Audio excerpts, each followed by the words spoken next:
Hey there, you're watching Amitha Verma.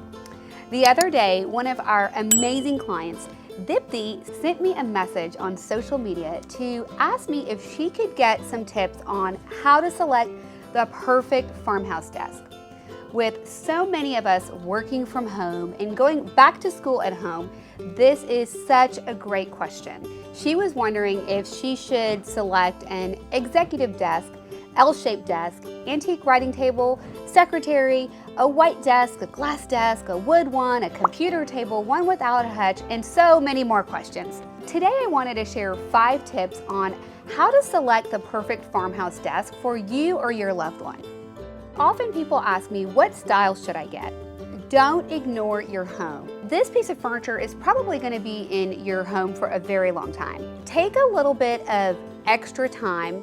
The options and resources are endless, and you can find the exact right desk to match the style of your home. What is the right style and color? That question can't be answered alone. It needs to be answered in the context of the entire room that you want to imagine or design. Think about the room, the colors, the style, the feeling, and that will help you get into a lane and decide. That lane might be darker wood tones, or chippy, shabby, distressed tones, or modern tones, or antique tones. And that helps you get into a lane or a style that you can start to select from. The next thing I like to look for are colors that complement my room. I tend to look for softer grays, natural woods, bleached woods, reclaimed woods, softer wood tones, and more pastel neutral colors. These colors are very flexible and let you do a lot with the design of the room. My second tip is to look for something that can be very forgiving, meaning that surface can take a beating. We are working on our surfaces more than ever before, and delicate, pristine desks may not be practical for heavy wear and tear with laptops, binders, books, and so forth being dragged across your surfaces. Look for surfaces like these beautiful rustic wood tones, raised grains, or something that's already distressed so it looks more beautiful with more use. My third tip is to look for something that has the right amount of storage for you. If you don't need a lot of storage, you can easily select a writing table or antique style desk. The openness allows you to collaborate with more than one person at the same desk. You may be the complete opposite and love to have a spot for every single thing, and especially all tucked away. In that case, look for something that's going to have great drawers and great storage and a place for you to put all your work away when you're finally done with your day. The perfect solution might be an executive desk or a secretary style desk.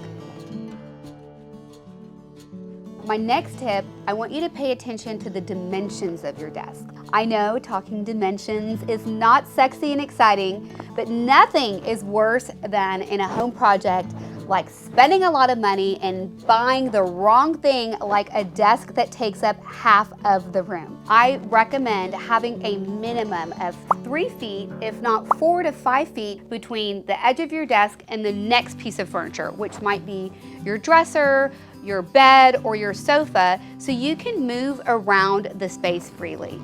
When you're looking for a size of the desk, I like to stick to something that's about 24 to 30 inches deep and is around 5 feet long. So it gives you plenty of work surface and doesn't take too much room. When you're looking for pairing a chair up with the desk, you want to make sure that you've got about 24 inches of clear space below the apron so you can easily slide underneath the desk. For this reason, I generally don't recommend an L-shaped desk in a bedroom. It just takes up too much space. So in your room, measure out what's the ideal size of your desk.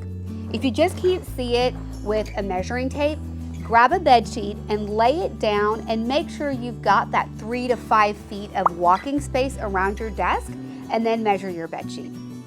While you're looking for that perfect desk, think about what's going to go with your desk.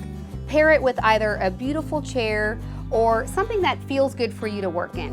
And don't forget about those finishing touches like a vintage style painting or an inspirational piece of art a beautiful lamp, and those little decor touches that make your home feel like a home.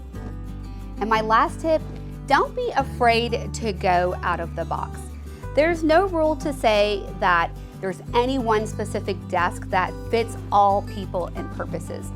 This is a great area in your home to bring in all of those beautiful things that you love, but you just don't know how to use, like a gorgeous old antique writing table, or a secretary, which is a perfect all-in-one workstation from the 1800s all the way up to today.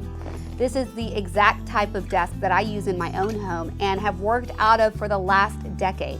A desk is also a great DIY project. You might have something right under your nose, a piece of furniture that may look old, outdated, dark, and dingy, and you can easily revamp that using our chalk finish paint, Amitha Verma chalk finish paint, to create that farmhouse desk style in your own home. So there you have the 5 tips I follow to select a desk. Leave a comment and let me know which is your favorite tip. And if you have any more questions on how to select the perfect desk, leave that in the comments section as well. If you like this video, be sure to give it a thumbs up. That helps me know that you like this type of content. After that, be sure to subscribe and then hit the bell notification to make sure you don't miss another video. Once you're done, head over to my blog where you can sign up to receive our design newsletter and get access to many more design tips. Until the next time we meet, keep making your home amazing with your design gifts. Hey there, you're watching Amitha Verma. We forgot to turn the phones on silent. An executive to ask me some tips. No, I said this sentence wrong. This, what kind of chair, did I say her name right at the beginning? And then be sure to hit the subscribe button, right?